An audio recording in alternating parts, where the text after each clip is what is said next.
Uang judi senilai 28 juta rupiah ternyata lebih berharga bagi Ahmad Fahrozi daripada nyawa ibu kandungnya sendiri.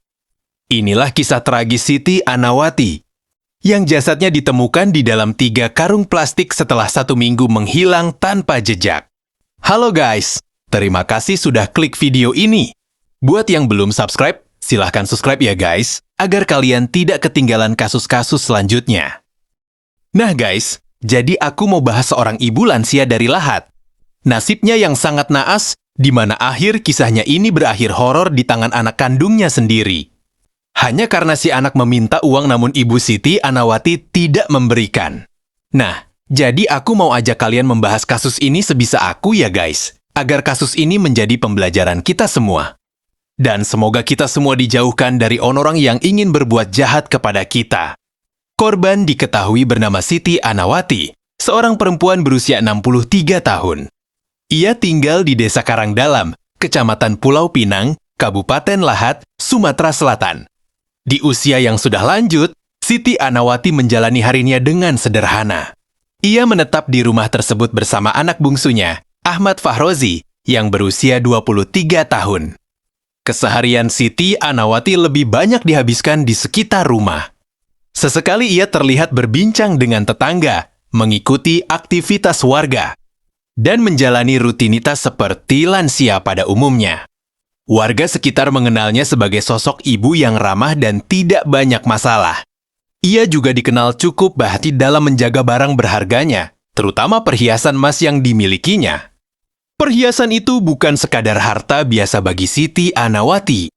Bagi dirinya, emas tersebut merupakan simpanan masa tua yang harus dijaga. Karena itu, ia sangat membatasi siapapun yang mencoba mengakses atau meminjamnya, termasuk anaknya sendiri. Belakangan, sikap tegas itulah yang disebut menjadi pemicu konflik di dalam rumah tersebut. Siti Anawati berusaha keras melindungi perhiasannya agar tidak diambil oleh Ahmad Fahrozi, yang diduga kerap meminta uang untuk bermain judi daring. Ketegangan antara ibu dan anak ini pun perlahan mulai terbentuk, hingga akhirnya mengarah pada peristiwa tragis yang terjadi kemudian. Nah, siang itu, tepat pukul 11 WIB, Sabtu, 28 Maret 2026, suasana di sebuah rumah sederhana di Kecamatan Mulak Sebingkai terlihat seperti hari biasa. Tidak ada tanda bahwa beberapa saat kemudian, peristiwa tragis akan terjadi di dalamnya. Di rumah itu, Fahrozi berada bersama ibunya. Awalnya, tidak ada yang mencurigakan. Namun, situasi mulai berubah ketika Fahrozi meminta uang kepada sang ibu. Permintaan itu bukan tanpa alasan. Ia ingin menggunakan uang tersebut untuk bermain judi daring jenis slot yang belakangan disebut sering dimainkannya. Sang ibu menolak. Penolakan itu ternyata memicu emosi Fahrozi. Ketegangan mulai terasa di dalam rumah. Percakapan yang awalnya biasa berubah menjadi penuh nada kesal. Fahrozi yang sudah terbawa emosi tidak berhenti sampai di situ. Tak lama kemudian, situasi semakin memanas ketika ibunya memergoki Fahrozi yang diduga mencoba mengambil cincin emas miliknya. Cincin tersebut memiliki berat sekitar 13 gram dan diduga hendak dicuri untuk mendapatkan uang. Momen itulah yang menjadi titik awal konflik memuncak. Rasa kesal karena tak diberi uang, ditambah aksinya yang terpergok saat mencoba mengambil cincin emas, membuat emosi Fahrozi semakin tak terkendali. Dari sinilah, rangkaian peristiwa tragis itu kemudian mulai terjadi. Pelaku menghabisi nyawa ibunya menggunakan senjata tajam parang. Setelah korban tewas, pelaku memutilasi jasad ibunya dan sempat mencoba membakar bagian tubuh korban untuk menghilangkan jejak. Tubuh korban kemudian dipotong menjadi beberapa bagian. Potongan-potongan tersebut lalu dimasukkan ke dalam 3 karung plastik berbeda. Namun, pelaku tidak menguburkannya sendirian. Untuk melancarkan rencananya, ia menyewa 2 orang rekannya. Keduanya tidak mengetahui apa yang sebenarnya terjadi. Kepada mereka, pelaku hanya mengatakan bahwa ia membutuhkan bantuan untuk menggali lubang di kebun kopi miliknya. Pekerjaan itu disebut sebagai pekerjaan kebun biasa. Dengan imbalan sebesar 300.000, 2 orang tersebut menyetujui permintaan itu. Mereka kemudian menuju sebuah kebun kopi yang berada di Desa Karangdalam, Kecamatan Pulau Pinang. Di lokasi itu keduanya menggali lubang sesuai arahan pelaku. Sepanjang proses tersebut, tidak ada hal mencurigakan yang mereka ketahui. Mereka hanya mengira sedang membantu pekerjaan tanah seperti biasa. Setelah lubang selesai digali, pelaku membawa 3 karung plastik yang sebelumnya telah disiapkan. Tanpa banyak penjelasan, karung-karung itu kemudian dimasukkan ke dalam lubang yang telah dibuat. Kedua rekannya tetap tidak menaruh curiga, karena pelaku berdalih bahwa isi karung tersebut hanyalah barang-barang yang hendak ditanam atau dibuang. Lubang itu lalu ditutup kembali. Tanah dirapikan, seolah tidak pernah ada aktivitas apapun sebelumnya.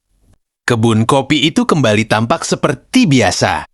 Tidak ada yang menyangka, di bawah permukaan tanah tersebut, tersimpan rahasia kelam yang baru akan terungkap beberapa waktu kemudian. Selama hampir 1 minggu setelah kejadian itu, tidak ada yang mengetahui keberadaan Siti Anawati. Ia dinyatakan hilang. Keluarga mulai mencari, sementara warga sekitar mengira ia sedang pergi atau menginap di rumah kerabat. Rumah yang biasanya dihuni ibu dan anak itu pun terlihat lebih sepi dari biasanya. Namun, waktu berjalan dan kejanggalan mulai terasa. Beberapa warga Desa Karangdalam mengaku sempat melihat aktivitas penggalian tanah di sebuah kebun kopi milik korban.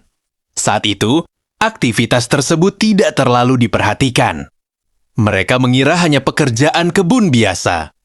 Tetapi beberapa hari kemudian, warga mulai mencium aroma tidak sedap dari area yang sama. Aroma busuk itu semakin kuat dari hari ke hari.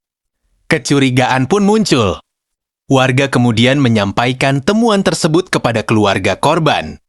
Mendengar hal itu, keluarga mulai mengaitkan dengan hilangnya Siti Anawati yang sudah beberapa hari tidak terlihat. Perasaan tidak tenang pun semakin menguat. Akhirnya, pada Rabu, 8 April 2026, sekitar pukul 00.15 WIB, laporan tersebut ditindaklanjuti. Keluarga bersama warga mendatangi lokasi kebun kopi yang dimaksud. Saat dilakukan pemeriksaan di area tanah yang terlihat seperti baru digali, kecurigaan itu berubah menjadi kenyataan yang mengejutkan. Proses evakuasi berlangsung hati-hati, disaksikan oleh keluarga dan warga sekitar yang mulai memadati area tersebut. Suasana malam itu dipenuhi keheningan dan rasa duka yang mendalam. Jenazah kemudian dibawa ke RSUD Lahat untuk menjalani proses autopsi. Pemeriksaan medis ini dilakukan guna memastikan penyebab kematian sekaligus melengkapi berkas penyidikan kepolisian. Tim medis bekerja untuk mengumpulkan seluruh temuan yang nantinya akan menjadi bagian penting dalam proses hukum terhadap pelaku. Setelah proses autopsi selesai, jenazah Siti Anawati diserahkan kepada pihak keluarga. Kabar duka itu dengan cepat menyebar ke seluruh warga Desa Karangdalam. Banyak warga yang datang untuk memberikan penghormatan terakhir. Sosek Siti Anawati yang dikenal ramah dan sederhana membuat kepergiannya meninggalkan kesedihan mendalam bagi masyarakat sekitar. Jenazah kemudian dimakamkan secara layak di pemakaman desa. Warga turut membantu proses pemakaman, mulai dari persiapan hingga penguburan. Suasana haru menyelimuti prosesi tersebut. Bagi warga Desa Karangdalam, kepergian Siti Anawati bukan hanya kehilangan seorang tetangga, tetapi juga sosok ibu yang selama ini dikenal baik dan bersahaja. Tak butuh waktu lama bagi aparat kepolisian untuk bergerak. Setelah jasad korban ditemukan dan identitasnya dipastikan, penyelidikan langsung mengarah pada orang terdekat. Nama Ahmad Fahrozi, anak bungsu korban yang tinggal serumah, menjadi salah satu yang paling disorot karena keberadaannya tidak diketahui sejak ibunya dinyatakan hilang. Tim gabungan dari Polres Lahat dan Polda Sumatera Selatan kemudian melakukan penelusuran. Informasi demi informasi dikumpulkan. Mulai dari pergerakan terakhir pelaku hingga lokasi yang kemungkinan menjadi tempat persembunyiannya. Hasilnya, pada Rabu pagi, 8 April 2026, petugas berhasil menemukan Ahmad Fahrozi di sebuah penginapan di Kelurahan Bandar Agung, Lahat. Penangkapan itu dilakukan kurang dari 24 jam setelah jasad korban ditemukan di kebun kopi. Saat petugas datang, pelaku tidak melakukan perlawanan. Ia justru bersikap kooperatif dan mengikuti seluruh arahan aparat. Di hadapan penyidik, Ahmad Fahrozi akhirnya mengakui perbuatannya. Ia mengaku nekat melakukan tindakan tersebut karena dorongan kecanduan judi daring jenis slot. Kebutuhan uang yang terus meningkat, ditambah penolakan dari ibunya, membuatnya gelap mata. Situasi semakin memanas ketika ia terpergok mencoba mengambil perhiasan emas milik korban. Pengakuan itu menjadi titik terang dalam penyelidikan. Dari keterangan pelaku, rangkaian peristiwa yang sebelumnya terpisah mulai tersusun jelas mulai dari konflik di dalam rumah. Upaya menghilangkan jejak, hingga pembuangan jasad di kebun kopi milik korban.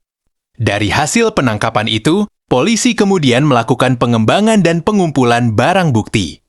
Sejumlah barang yang diduga berkaitan langsung dengan peristiwa tersebut berhasil diamankan. Polisi menyita sisa uang tunai yang diduga berasal dari hasil penjualan emas milik korban. Selain itu, aparat juga mengamankan senjata tajam yang diduga digunakan pelaku saat menghabisi nyawa ibunya. Tidak hanya itu, beberapa karung plastik yang digunakan untuk membungkus potongan tubuh korban turut dijadikan barang bukti dalam kasus ini. Seluruh barang tersebut kemudian dibawa ke Mapolres Lahat untuk kepentingan penyelidikan lebih lanjut. Barang bukti itu menjadi bagian penting dalam menguatkan rangkaian peristiwa yang telah diakui pelaku.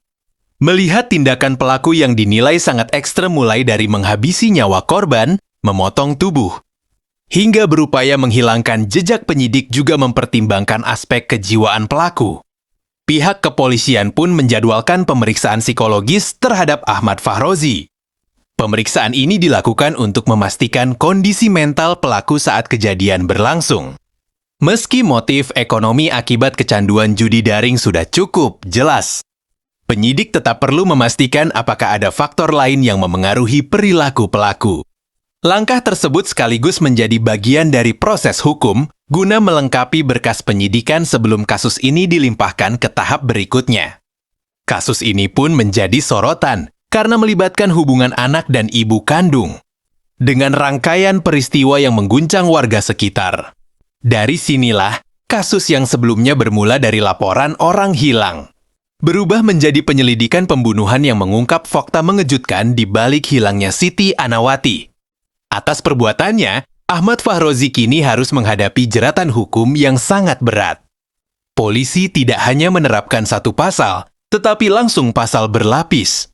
Pertama, pelaku dijerat pasal 340 KUHP tentang pembunuhan berencana. Kenapa disebut berencana? Karena penyidik menemukan adanya indikasi bahwa pelaku sudah mempersiapkan semuanya sejak awal. Mulai dari membawa senjata tajam, hingga menyewa orang untuk menggali lubang yang kemudian digunakan untuk menguburkan jasad korban. Selain itu, pelaku juga dikenakan pasal 338 KUHP tentang pembunuhan. Pasal ini mengatur tindakan dengan sengaja merampas nyawa orang lain. Artinya, dari sisi hukum, perbuatan pelaku dinilai tidak hanya dilakukan dengan sengaja, tetapi juga diduga sudah dipersiapkan sebelumnya. Lalu, apa ancaman hukumannya? Dengan pasal berlapis tersebut, Ahmad Fahrozi terancam hukuman yang sangat berat. Mulai dari pidana mati, penjara seumur hidup, atau pidana penjara paling singkat sekitar 20 tahun. Kasus ini tentu meninggalkan pertanyaan besar bagi kita semua. Bagaimana konflik dalam keluarga bisa berujung tragedi sedemikian rupa? Terlebih, korban adalah ibu kandungnya sendiri, sosok yang selama ini merawat dan membesarkannya. Oke guys, sampai sini aja pembahasan kasus ini. Semoga dari kasus ini bisa dijadikan pembelajaran buat kalian dan orang terdekat kalian. Saya Bang Irul undur diri. Terima kasih.